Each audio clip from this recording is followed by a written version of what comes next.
Right now, the average pay in Starbucks is $17 to $19.50 an hour. And I ask many people, do you want to work in the AC for $19 an hour or on the AC for $19 an hour? And I can't tell you what to pay, but I'm just saying, like, these are the comparisons that are going on in the mind of people considering to enter a workforce, especially if they don't know anything about it.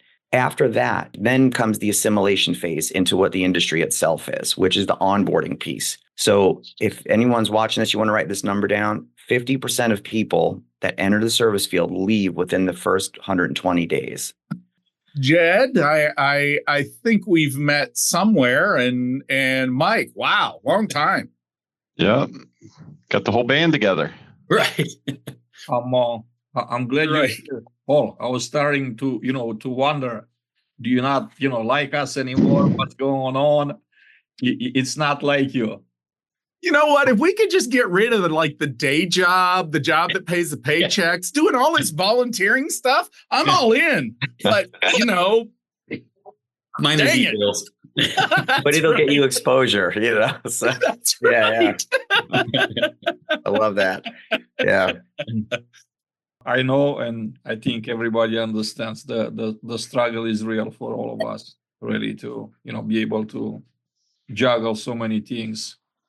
Oh, but I understand that there's an app for that now, or we have a new platform. We have a new platform stack on the way that takes care of all of that, everything. We don't need people anymore. It's all AI. It's intuitive. It'll take care of everything. It knows before you do. Yeah, that's right. I love those. Oh my God. Looks like we have an awesome party today. We have Jay joining us. We also have M. Russell and Mike. When we go around the table, if you're in a position where you could speak, I know that maybe you can't turn the camera on, but at least introduce yourselves, because it's hard for me to figure out who you are. Well, I'll start. How about that? So I'm Mark Cookrow. I think I've met most of you on this call or seen you in a room somewhere at a conference, but basically I've been in the business almost 30 years. This is my 20th year in business on my own as a consultant and a speaker and trainer. And I'm just glad to be able to get on a call once in a while because, as some of you probably know, Tuesdays, Wednesdays, and Thursdays are usually the days we're on the road. So I'm just glad to be here. I saw the topic and I was like, let me just see how everybody's doing and introduce myself to maybe some new people. But also, I just want to hear what you all have to say and what you're seeing. So thank you for having me. Absolutely. Again, excited that you were able to make it today. Mr. Rhodes. Hello. Paul Rhodes. I'm senior manager for maintenance learning at Brookfield Properties. I run directional maintenance services, which does speaking events and training outside of Brookfield.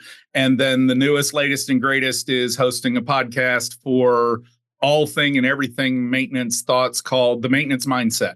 Glad to be here. Honored that Adrian keeps leaving the door cracked open for me to slide and slip through. So glad to add whatever weird thoughts I can. Paul, very excited to have you on, sir, today. Craig, you're next. Hey guys, sorry, I'm just joining a little bit late and I'm actually mobile at the moment. So Craig Bartholomew, currently Director of Training and Inspections at Net Vendor Maintenance, moved to the dark side of vendor side and software management. Happy to be here and continue to hear what's going on in the industry, stay up to date with things and kind of try and work through things with everybody. Thank you, Craig. Mike Mangum. Good afternoon, everyone. My name is Mike Mangum. I'm Director of Operations for WPM Real Estate Management. And happy to be part of the conversation and also very interested to, listen to everyone else's perspective and see what else is going on. Jay? Hey guys, glad I could make it this time. National Senior Director of Maintenance and Technical Education for Greystar. Been in the industry for 39 years. I know most of you guys here. Jed. Hey, I'm Jed McDaniel. I'm the Director of Maintenance and Safety for Allied Residential, a property management company solely in Washington State, a little over 15,000 units. 25 years in this industry. Started out as a groundskeeper and have just made my way up. And I think this is a great team and always looking for new ways to make our team's jobs easier, safer, and more fun. So that's why I'm here. Thanks, everyone. Jason. Hey, Jason Fine, VP of Maintenance for Dominium. Happy to be here again. Thanks for keeping this going, Adrian. Yeah. You got it. Absolutely. Mr. Russell. Regional Director, Maintenance Safety Compliance for Live Communities. First time I'm joining.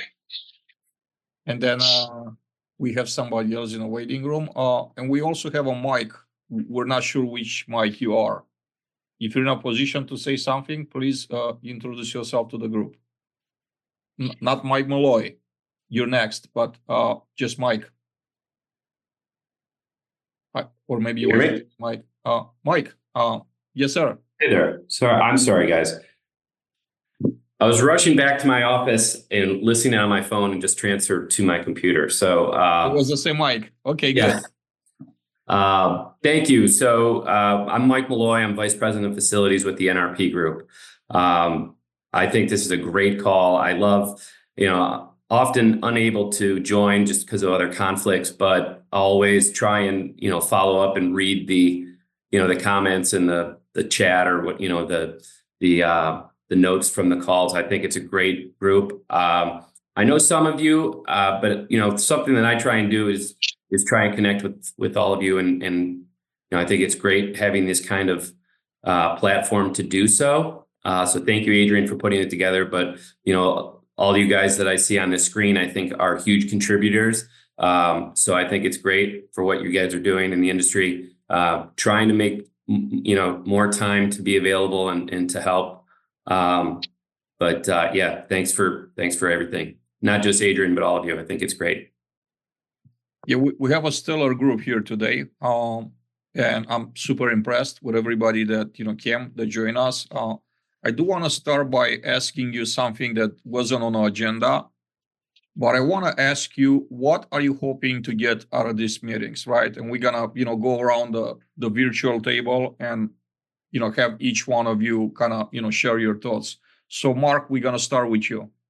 Yeah, I just would like to see what you consider your current challenges with bringing talent on and retaining them, and how that's changed over the past, say, 6 to 12 months, and what you expect to see or hope to see going forward. So I know things are slowing down a little bit, but I'd really like to hear your specific feedback because we're all in different parts of the country. Mike Mangum. Yeah, so I think I'm definitely looking for something similar, looking to see what everyone else out there is doing, how you're handling the challenges as it relates to, recruiting, staffing, but also operating, the things like on-call and alleviating the on-call burden is something that I specifically have to deal with often with my team. And we're constantly looking for ways to kind of not only incentivize, but to just, make on-call more palatable in a very challenging hiring environment where no one wants to be on call. Jed. I always am a big believer in the more minds coming together, the best for ideas. So yeah, I'm just trying to find new ideas, new training platforms where we can come together and really try to centralize any way that we can in our industry. Paul? Lately, I've discovered in my creation process or workflows the need for collaboration a lot more. In that, sometimes you have to throw out all the bad ideas to other people for other people to shoot down before you realize whatever's left is the good ideas. So I like coming to this stuff and listening to all of the ideas and how what seems like a good idea at the beginning morphs into something that is better than the collective just me having. So I like coming to stuff like this and other groups just to do that, to refine, knock off the rough edges, and shoot down some bad ideas with the admission that I'm responsible for a lot of them. So I have no problem with that. Jay? Well, I think catching up with some old friends, making some new ones, right?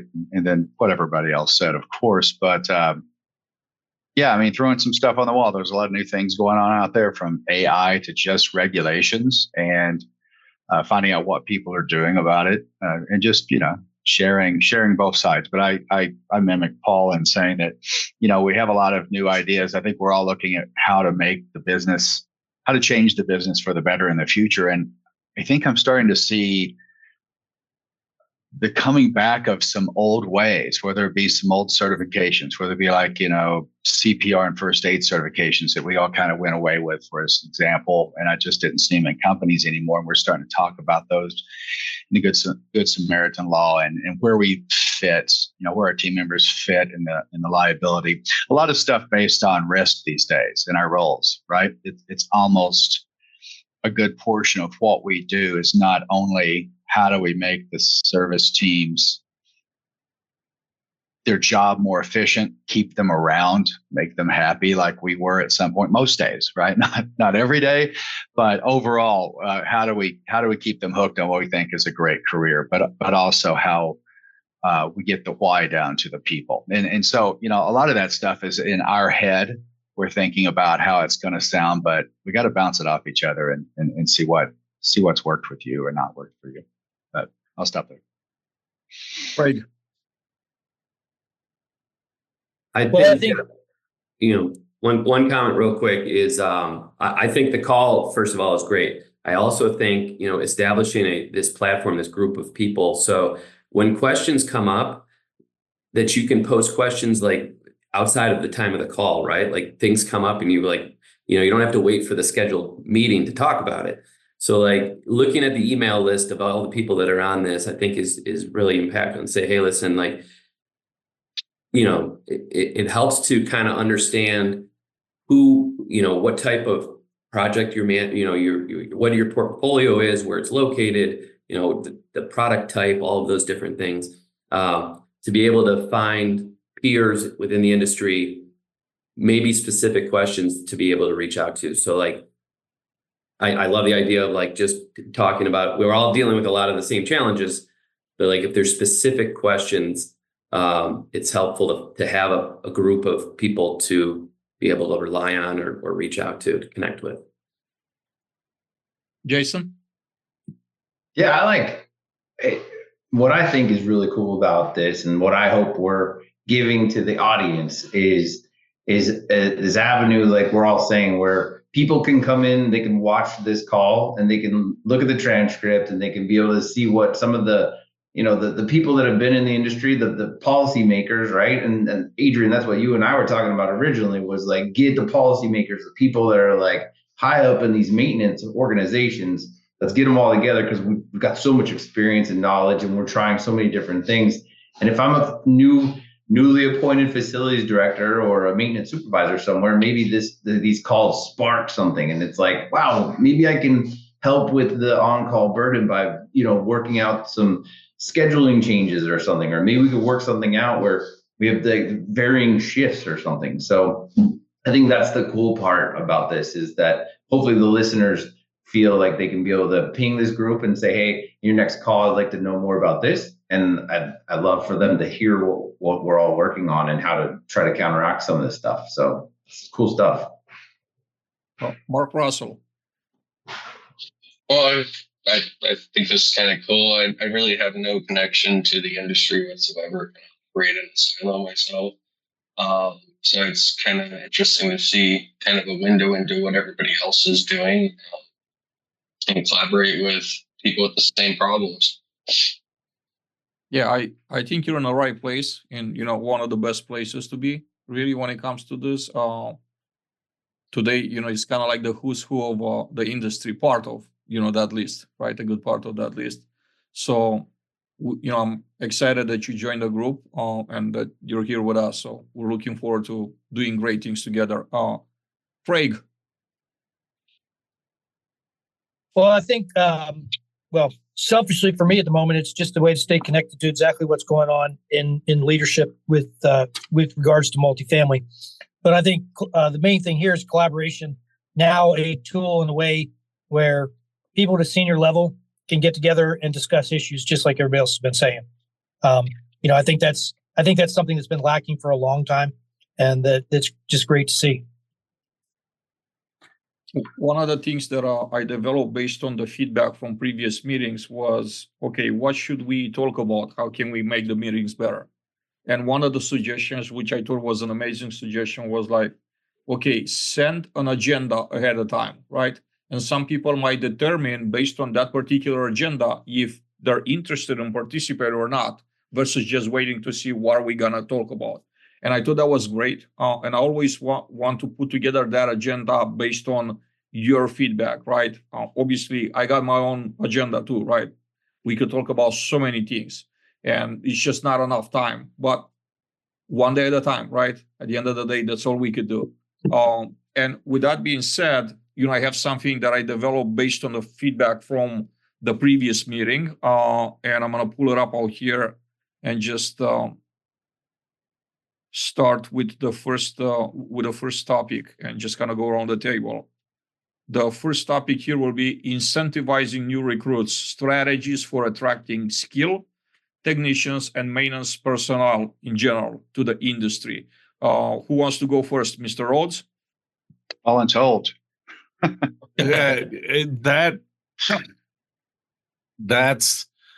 I'm working on that very problem or that very issue right now, both on the attraction, recruiting, onboarding, and, for lack of a better term, apprenticeship.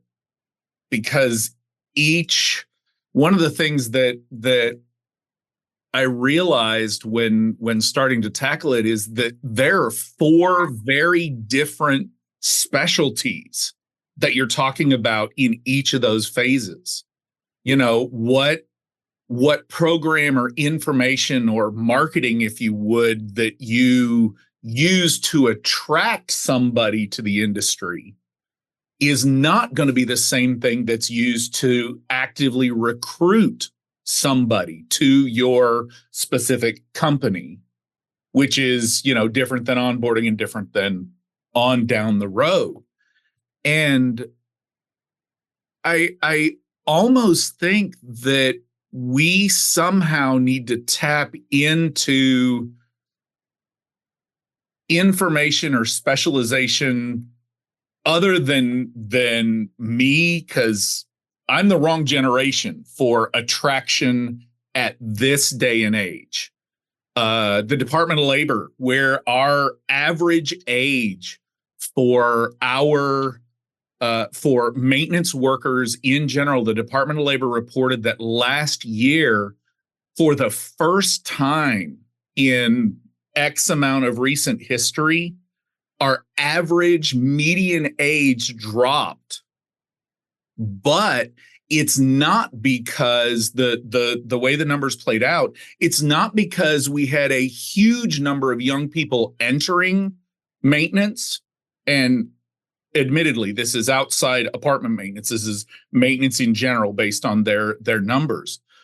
But it wasn't that there were a huge number of young people entering the career. It was the massive amount of older persons retiring. So the numbers are skewed. And even though for the first time our median age dropped,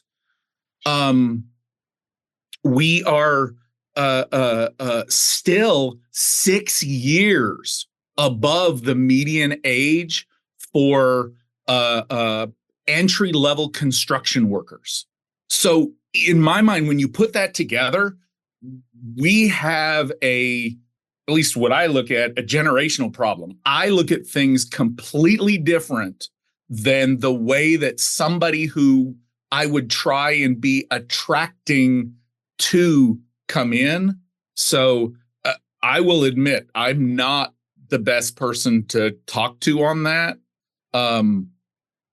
And I'm not sure even our collective specialties, what we focus on, the hard skills, electrical, plumbing, KMT, CPO, EPA, I don't know that there's a lot of crossover in those skills to get to attracting or how to.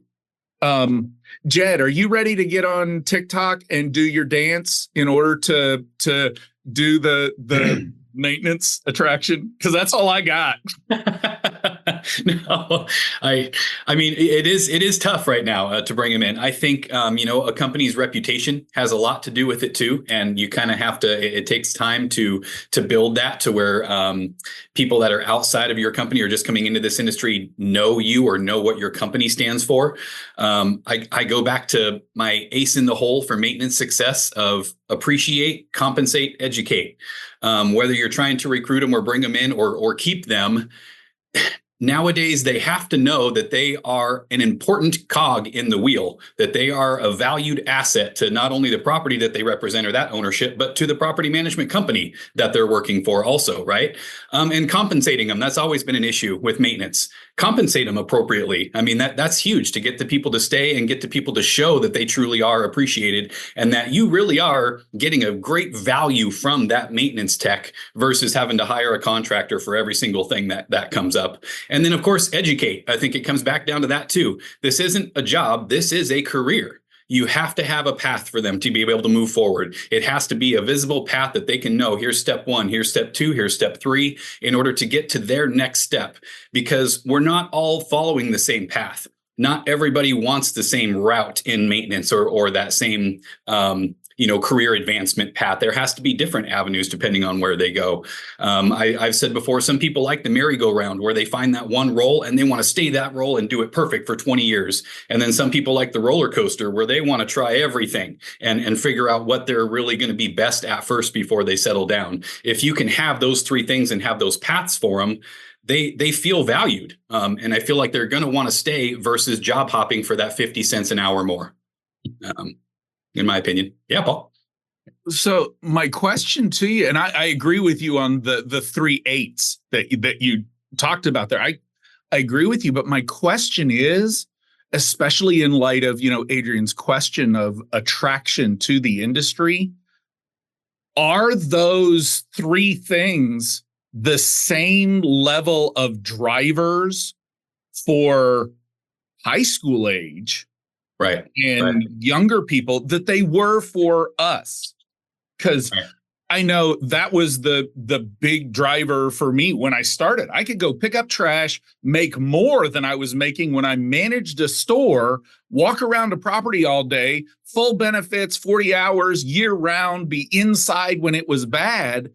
And that was enough. That was the attraction. That was the job. Now, I'm not sure that, and I'm not an authority, but I'm not sure it's the same level of get your attention Agreed. to the people that Adrian's asking about. And if not, then what is? So I'd like to speak up for a moment, if it's okay, just from my perspective. And I work with a lot of companies, not just one. So my focus is not so internally filling the ranks as much as what most people are going through. Most people somehow believe that the population knows what multifamily is, and they just don't. Number one, okay. I've collected the ages of people at my classes for about 20 years. And right now, around 3%, a little bit more, are under the age of 25. And 5% of our workforce in multifamily is under the age of 30. So I just did something last week with Dr. Debbie Phillips. We had everyone stand up. It was an amazing audience. I said, okay, everybody stand up. If you are 40 years old or older, have a seat. The overwhelming majority of the room sat down. If you are 26 years to 30, please sit down. So below 30, there was about, I think it was 7 people, and below 25 was 3. So of course, how many total amount in the room before you started to get down to 7? 110. Wow. So now you can, even if you double those numbers or cut them in half, it's still not enough, right? So the awareness in the marketplace, because what most of us do is we go through our social circles, our professional circles, we use the same software, the same templates, the same verbiage on the same platforms and the same job postings. And what's in it for me is always at the bottom. And this is something, if you all would like it, I'll send it to you. I wrote a little interview guide for the Texas Apartment Association.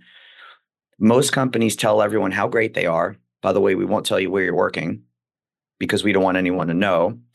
And then this is how big our footprint is. This is how successful we are. And at the very bottom, it gets into why you should work for us.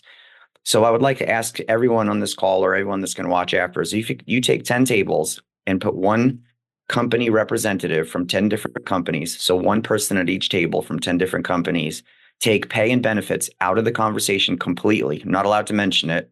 Why would anyone want to work for your company? And if you don't know the answer to that question, how can you communicate it to the general public? And now, once you get them in and we get past the awareness phase, then you have the first thing that most young people entering the workforce think of is how much am I going to get paid? Can I pay my bills? Right now, the average pay in Starbucks is $17 to $19.50 an hour, depending on where you go.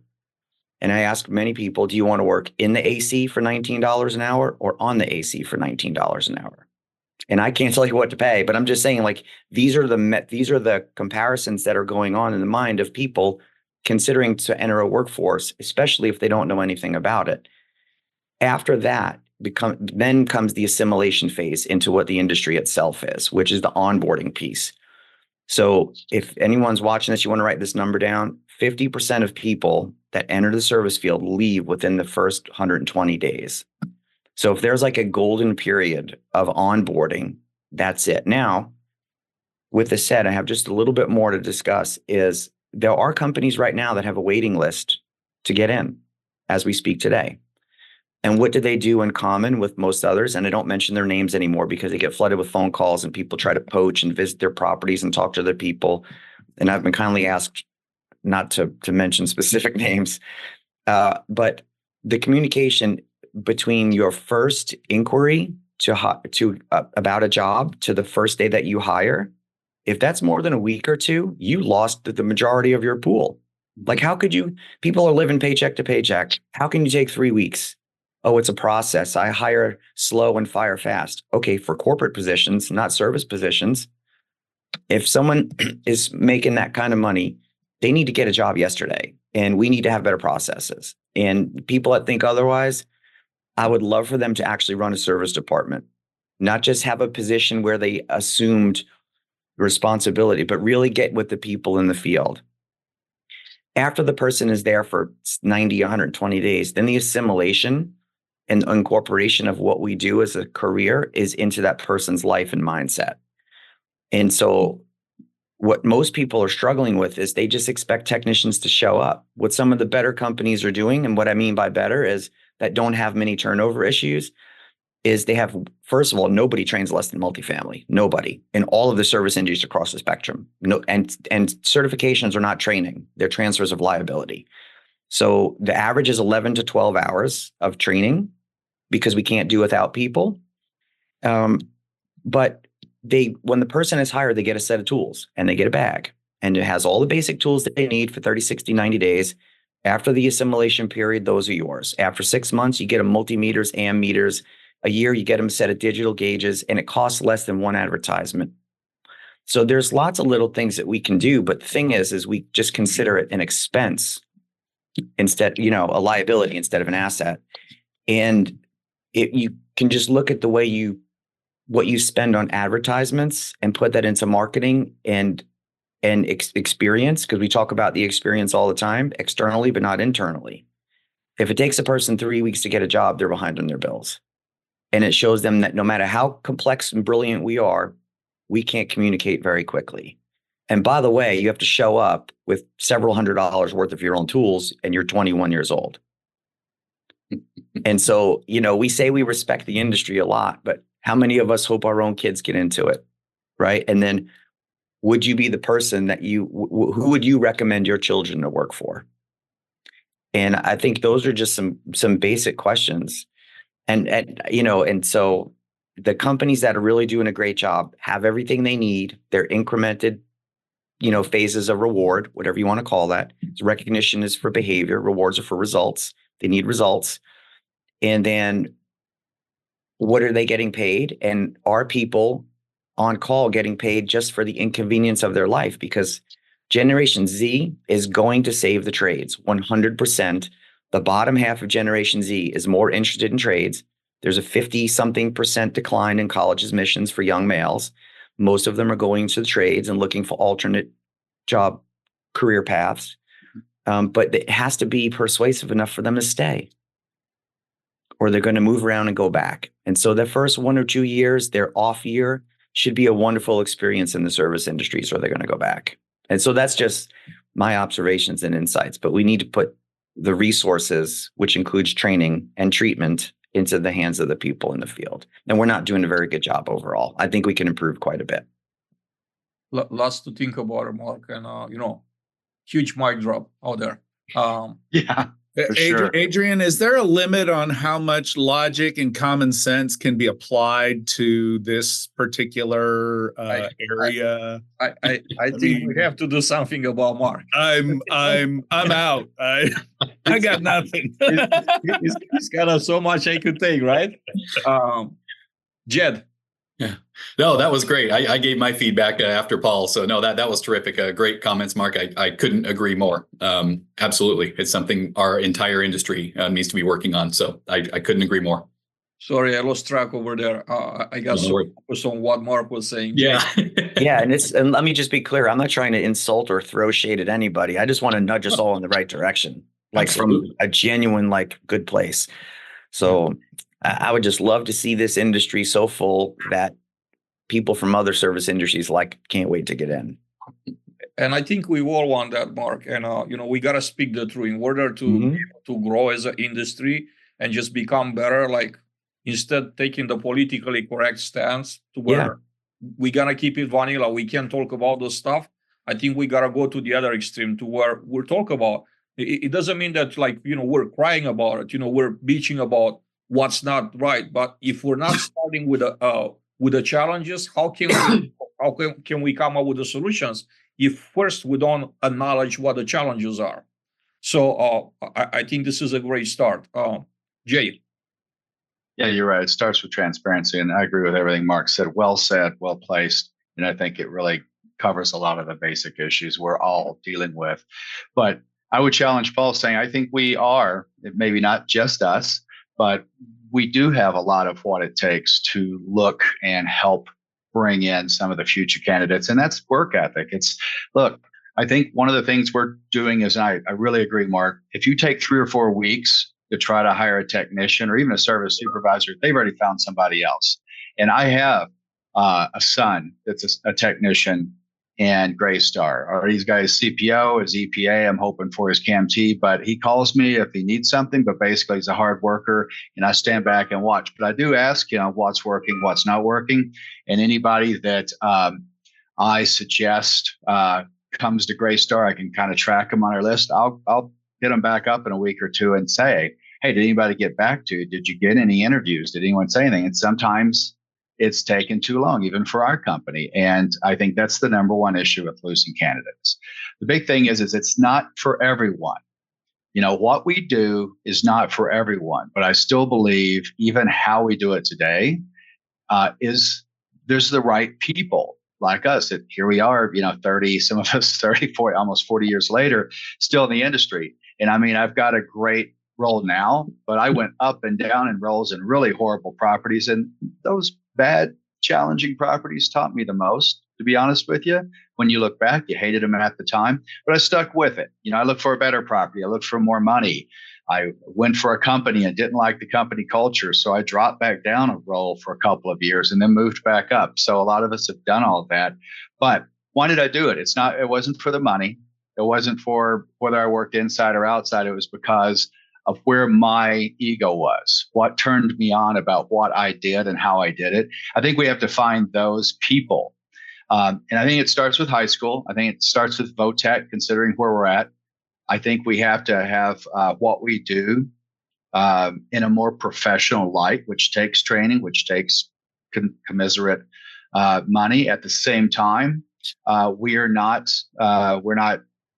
training first responders. We are trying to have a professional job, but we're not going to be able to get the money everybody wants on a community. We're not going to be paying $40 or $50 an hour in most cases, right? Not that those roles won't be available, and we're all working on those too, right? The leveling of roles and the projection of, if you stay with this role, you do a good job. Who needs to see me? What do I have to do to get to the next place? And can I even see what the next place looks like in your company, which is a big issue. We're working on all those things right now, but we're working on them now.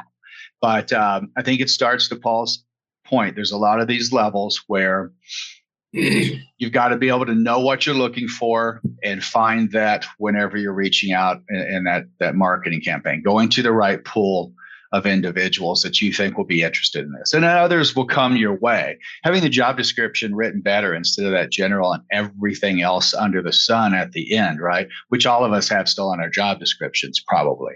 That comes with that leveling project, Tech 1, Tech 2, Tech 3. Mm-hmm. What certifications do you get? And which ones will you get if you get to that next role? And can I get these roles on the same property? Or am I a technician till somehow I get chosen to be a supervisor, and that's it? I think that's the problem we have with a lot of smaller communities today. You got 2 or 3 people on the property. What does that mean? Do I have to go to another property because the technicians or the service supervisor is not going anywhere, right? So again, it's leveling, it's making sure that you know where you can go or transfer. And that's tough. Like, I'll just speak for Greystar. We have a lot of owned communities, 500 or more, but we're third-party management, and clients don't really like the fact that we want to. I wouldn't think they would. I know we've had some pushback in the past, maybe not even from Greystar, but I've heard from companies coming back to me, executives saying, hey, you have this great program that you want to put out and let all of the service people know that they can, after 6 months, transfer, and you want to kind of expound on that. But clients really don't want you poaching their people to go over to the other clients. So, there's some politics involved in there, but how do you get around it? Because at the same time, I think it's a big part of intercompany promotions. And, all of my regional maintenance managers, I would say 98% of them after 3 years now, and we've grown from 20 something to about 45, I think, today. The titles have changed. We've created different job descriptions so those RMMs could do what they do, but actually in that same space, but actually get promoted up with money and power and some control over some other RMMs. But we've grown exponentially, but that's above property. It's when you're on that property level, it's tough. So those are some things we all have to solve. And if you're an owner manager, that's not a problem. It's actually a great asset. But if you're a third party,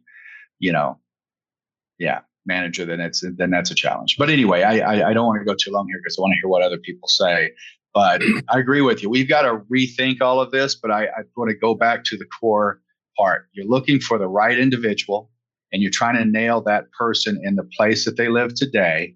So, we don't have as much turnover when they come in and say, I don't really like working with my hands, or I don't like working with people. I mean, you got to do both.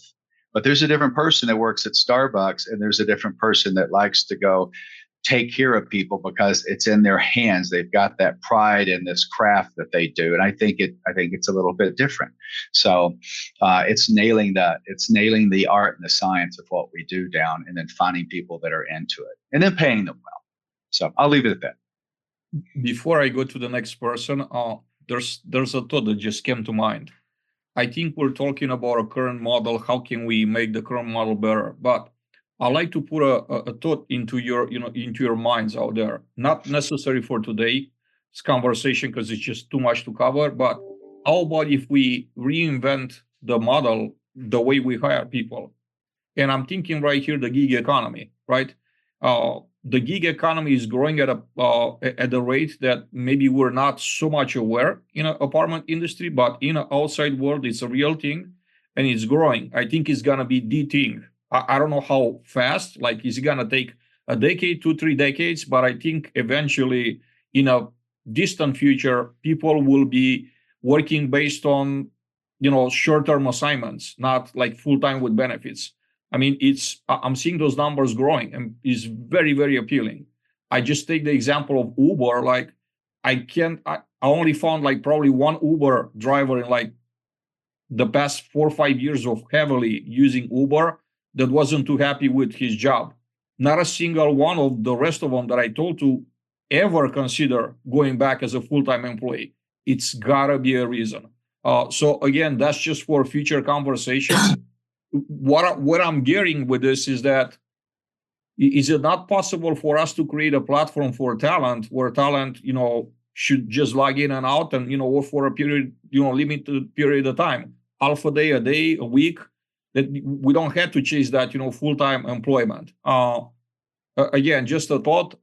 Definitely, I love to hear your thoughts, either like today or next conversation 3 weeks from now. Mike Mangum, what's your takes are on the first topic? So I got so many thoughts spinning around in my head right now after everything that was just said. But that's why I'm here, right? Is to hear that, to get the insight from everyone else, and great feedback. I took, and I agree with everything that was said. I think that there's this piece of a generational shift too, right? Where so we talk about Gen Z, we talk about younger generation and how they're looking at it. And we're trying to attract someone, but the carrot we're holding is not a carrot to them, right? It doesn't incentivize them. They are, when I was coming through, and like most people on this call, probably, you could buy my time. I'd sell you all my time. I'd go out at on call in the middle of the night, 4 o'clock. Hey, you want to come in late? Nope. I'll be there at 8. Pay me, right? I'll work all day. I'll come in tomorrow night too. Mm-hmm. That is not the case anymore. You cannot buy their time. I just interviewed 12 students that were under 25 at our local NAA affiliate, Maryland Multi-Housing Association. Questions like drilling me down on the on-call rotation. What's an emergency? How often do you get called out? Culture. I was kind of blown back. I'm not used to getting some of these pressed so hard with them, right?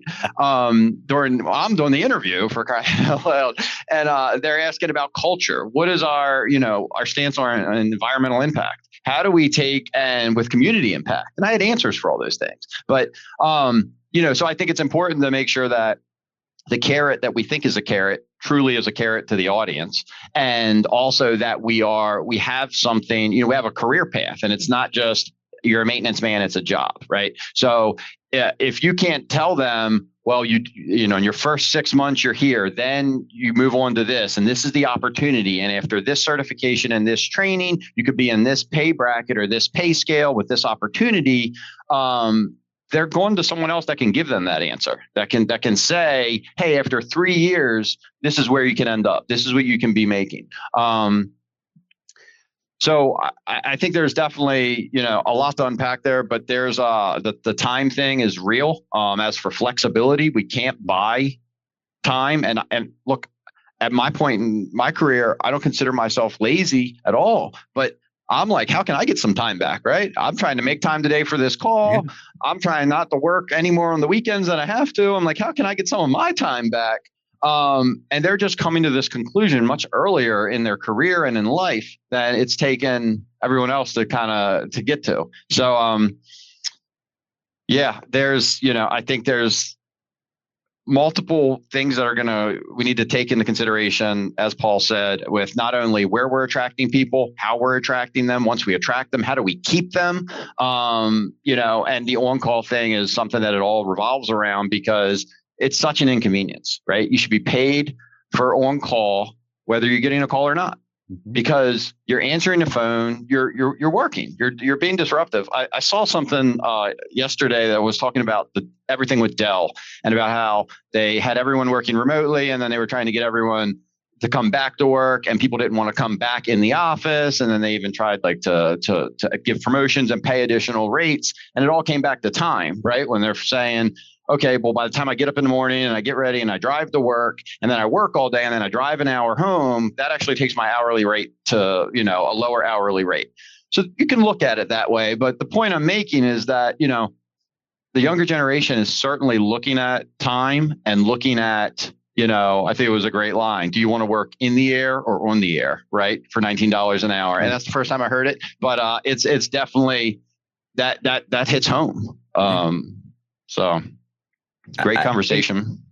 I mean, everything you said is spot on. I think what it really, if I'm just going to rephrase what you said, but it's like they want to be able to have a life outside of their workplace. And if on call takes 1/3 to 1/2 of their life, they're not too happy about it. And then it has to be such a large amount of compensation that to them it's worth it, or they feel cheated with their time and life experience.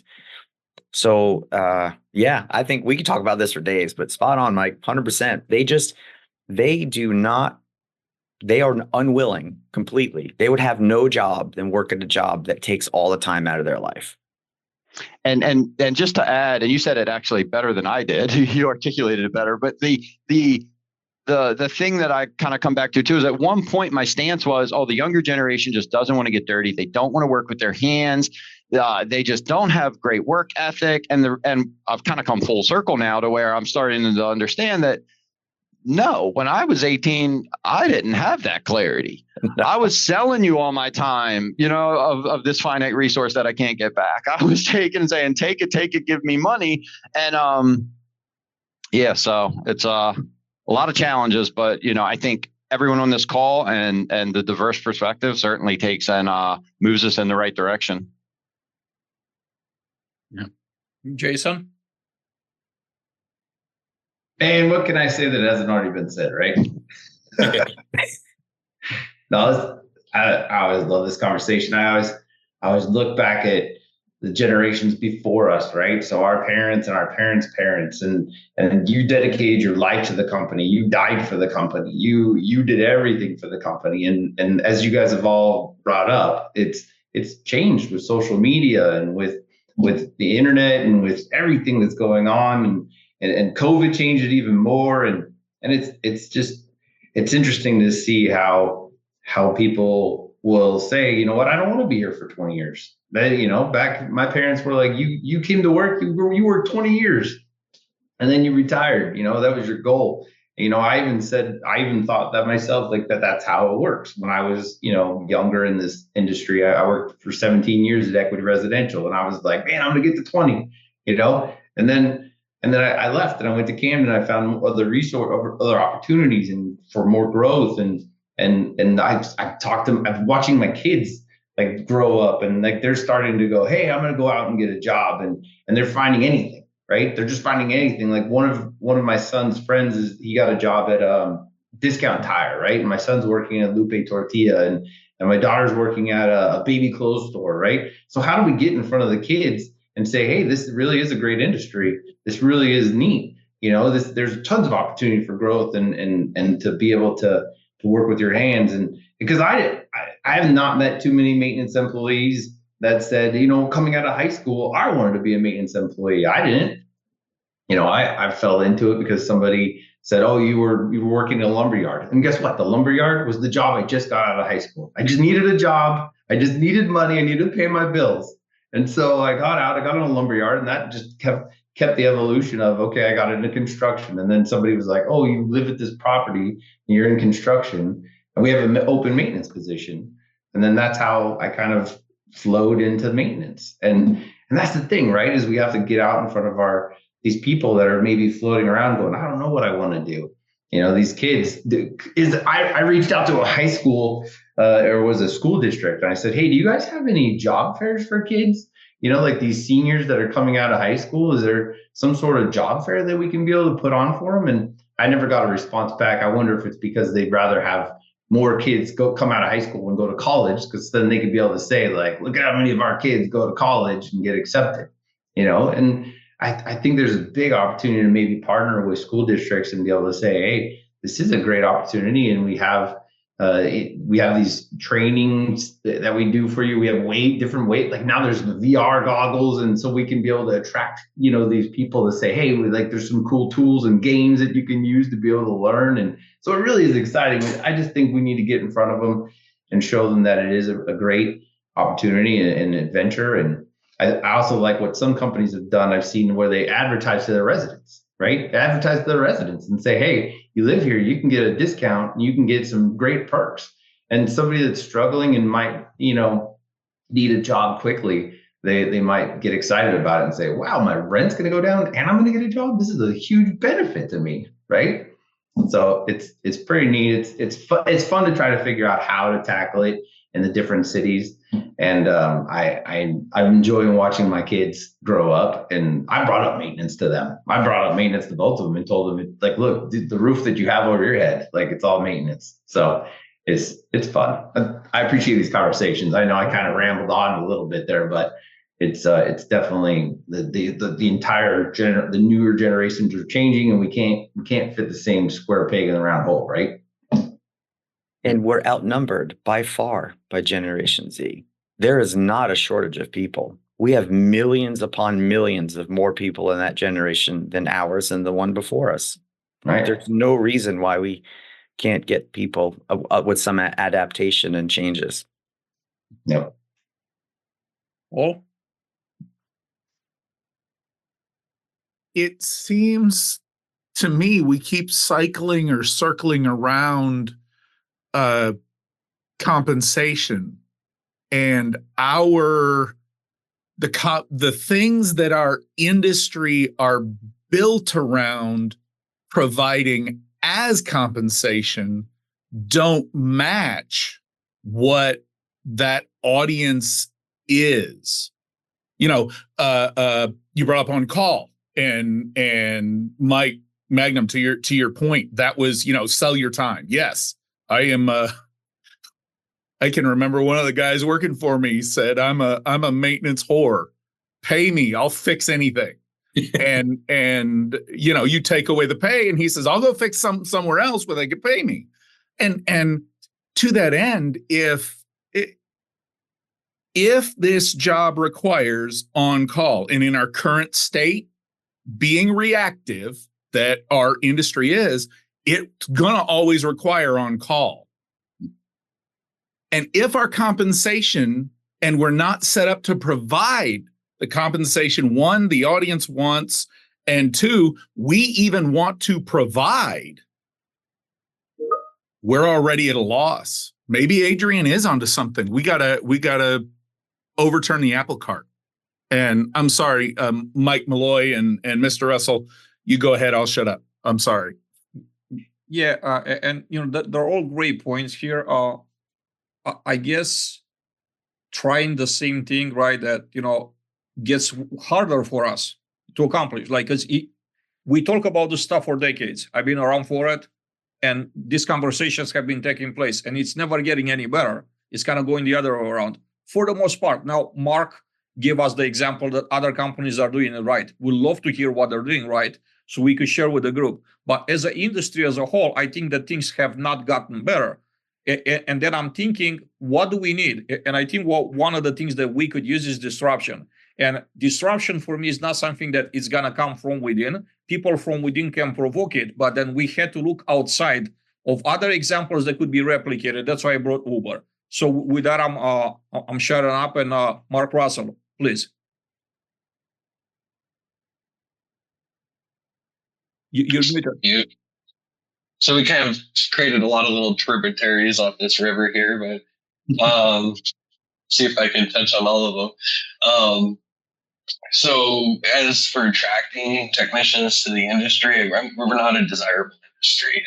I mean, media, social media, movies, we're Caddyshack, nobody wants to aspire to be a maintenance guy. So I don't think we'll win against somebody without a drive for it, against the Starbucks working in the air conditioner rather than the AC, to your point. I think skill attracts skill. If you take care of your employees and love on them enough and they're happy in their role, they're going to pull the skill into your industry. So it's usually a maintenance guy that has a maintenance friend, and a lot of what we sell is the apartment and a job and probably like respect with your family. If you're providing for a family, you don't want to be working at Starbucks, even though it's the same pay. You want to have trade experience and growth and gaining hands-on experience in many different trades that you can advance in and provide a luxury apartment for your family to get them out of the ghetto school. And there's a lot of incentive we could provide, even though it's a low-paying job. I don't typically hire in much skill too often unless it was brought in from other skill. A lot of it's training up within. So a lot of the competition when we're hiring is, somebody that could go work at Starbucks or anything else. Here's a reliable job. Here's full benefits. Here's an apartment. And then they're kind of stuck.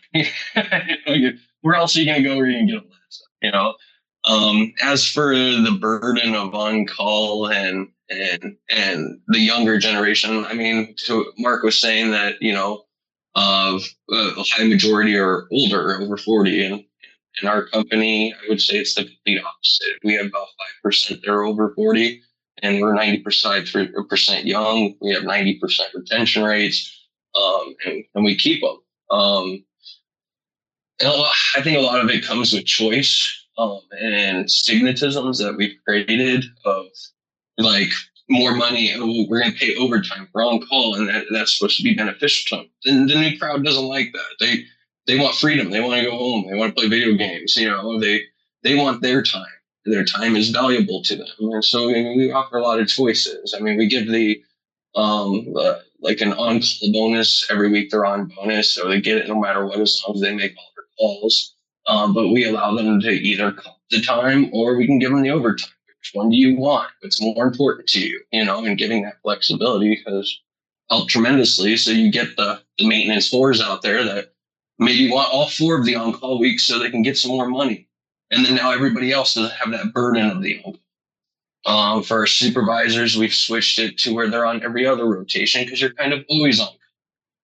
And usually they're burnt out of on-call by the time they're a supervisor because on-call sucks. I think I have the most post-traumatic stress than anybody in our team. I hate on-call. I try to make it as painless as possible, but am I missing something there? Or can we go to the next person? No, I just want to clarify. So 95% of your technicians are under the age of 30? I would say under the age of 40. Okay. We have a lot of 30. What is the group size of that? So under 40, that's the threshold.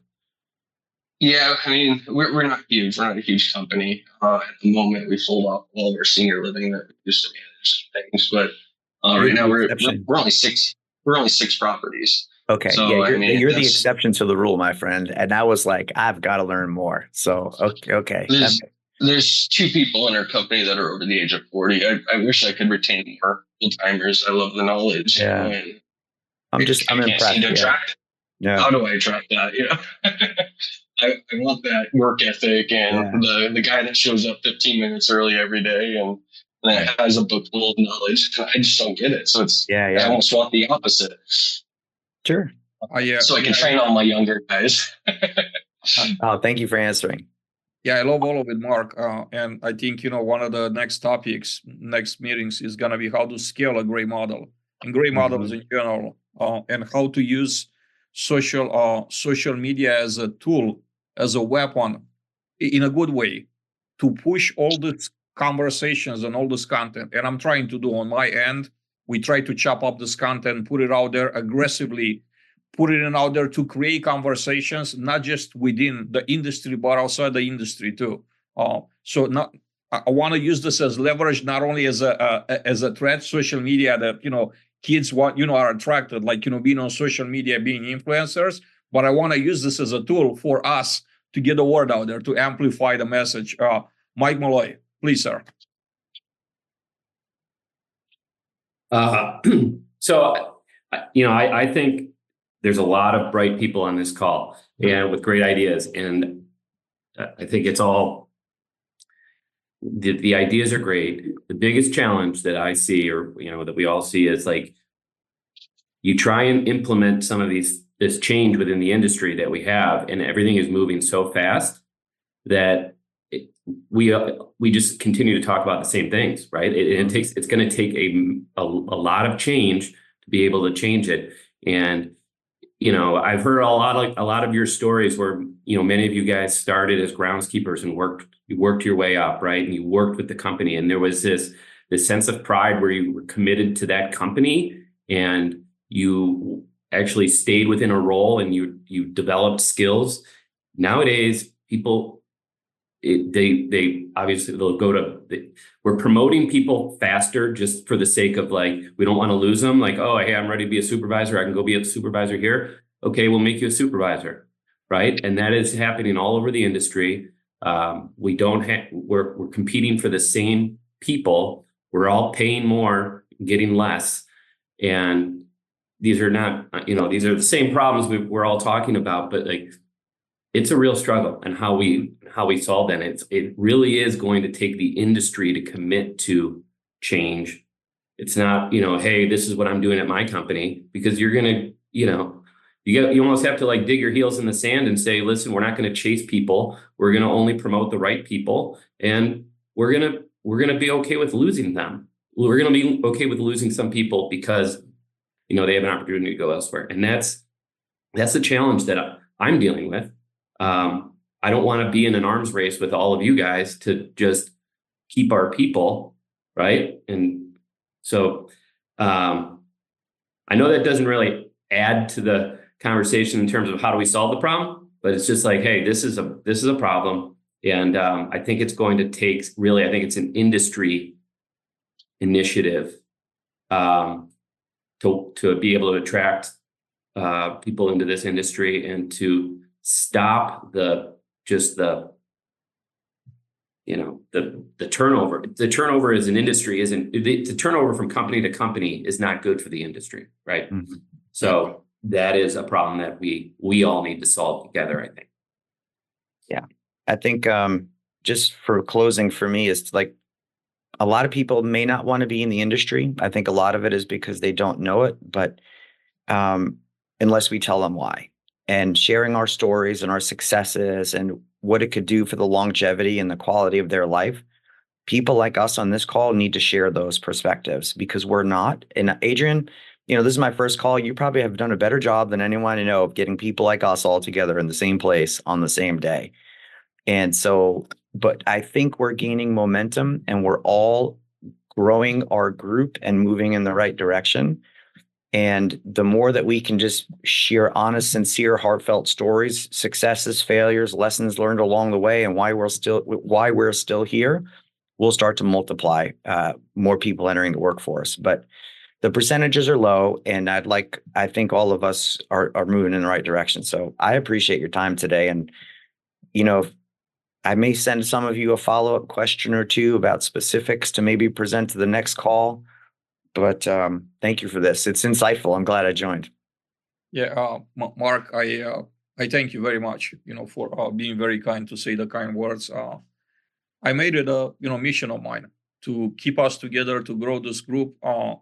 We could really make changes, impact change. Like, look around the room. Like, these are people that are impacting at their workplace every single day.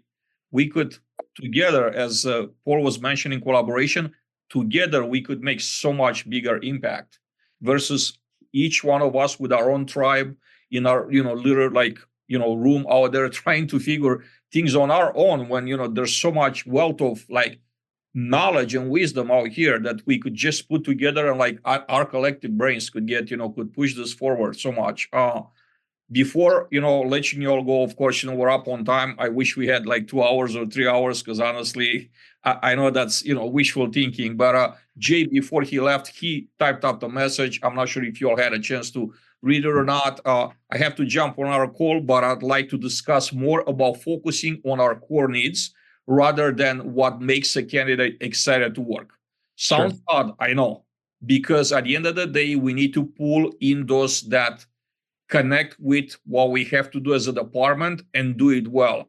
Who finds their pride in taking care of a community, and what do we need to do to make them proud and successful? I think it's a combination of both. I think the answer is not a either or. And I love to, have the conversation. I think it's a great conversation from two different angles, kind of opposite angles. I promise to have an agenda out, and all this content is going to be put out on YouTube, in long form and short snippets. Probably we're gonna get good 10 snippets from each one of you talking on different topics. And before letting you all go, just think about this, like, think about the Uber for maintenance that I just mentioned, pros and cons. I love to chat about that.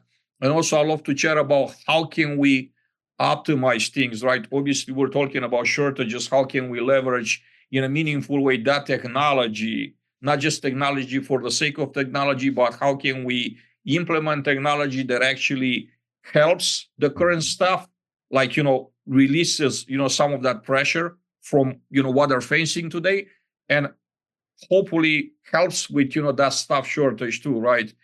And I'm thinking, don't have to, go back and forth to the office, pick up keys, that type of, automation, and many, many other things, right? Things that could be done, not sitting at a computer, but, being done, on your phone, on the run, things of that nature. So I'm gonna leave it at this, gentlemen.